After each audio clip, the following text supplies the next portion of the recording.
You know what? I miss the Pixel 3a.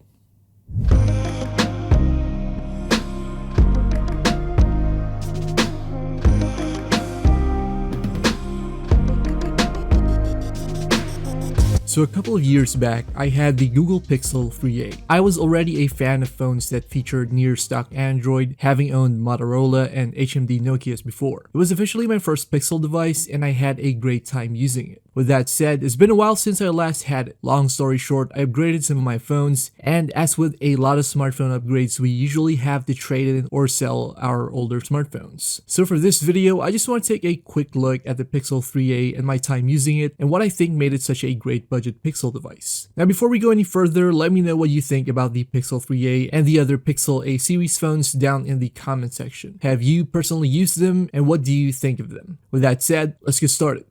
Let's wind the clocks back a few years. After essentially replacing the Nexus smartphone line with their new Pixel phones, Google decided that it would make a point to offer premium smartphone hardware to compete with the high-end market. However, in 2019, Google did release the Pixel 3a, which was a more affordable version of their flagship phones at the time. It cost around $400 in the US and £400 in the UK at launch, considerably cheaper than the more premium Pixel phones. The 3a would go on to be the first of many other A-series devices, offering a set of features that, while similar to their higher-end counterparts, set them apart from the rest of Google's device lineup.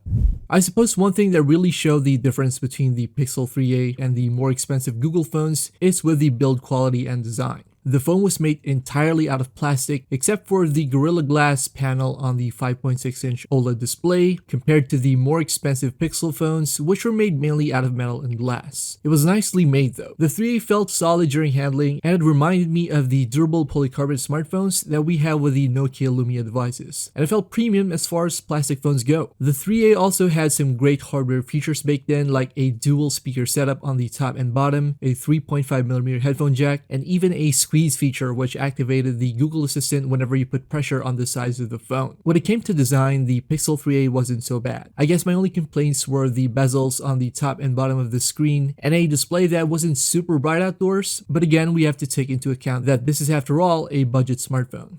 Alright, so I'm not going to recite the specs list for this phone. It's probably been talked about for thousands of times now, and there's not much to expect here as well given the price tag on the Pixel 3a. What I will say though is that despite having low-end hardware specs, the 3a managed to give a consistent Pixel experience. Sure, apps open may be a split second slower than more expensive smartphones, but it wasn't exactly a laggy device. I like to think that Google got the basics right with this phone. And by basics, I do mean the elements that make for a well-rounded Google Pixel user experience. A clean user interface, consistent software updates, all the essential Google services, and zero bloatware. Battery life was also good. I'm mostly a moderate user and I pretty much got all-day battery out of my Pixel 3a. It's something that I really appreciated with the phone and was even more impressive considering that it only had a 3000 mAh battery. Again, I didn't care much for the specs on this device, I just had a great time using it.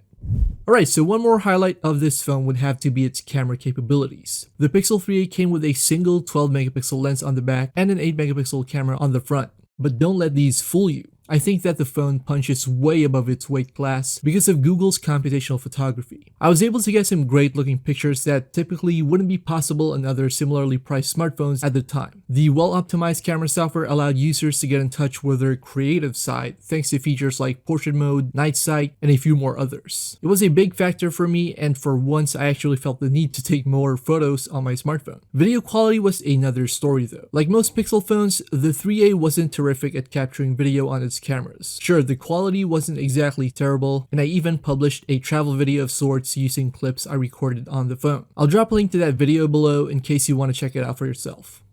Now, according to some sources, it seems that the Pixel 3a sold reasonably well for Google, and it would soon be followed by the Pixel 4a, 4a 5G, and the Pixel 5a. Its successors continued the tradition of offering good smartphone performance at reasonably low prices, and I actually have a 4a and 4a 5G, and I use them regularly alongside my Pixel 6. The 3a has been discontinued since, which is a bit sad, but such is the nature of the smartphone industry. But for what it was able to accomplish, the 3a showed what Google was capable of when it committed to providing a good smartphone experience at lower prices. I mean, who would have thought that optimized software combined with decent hardware would amount to something awesome, right? In the end, it's still the overall user experience that matters.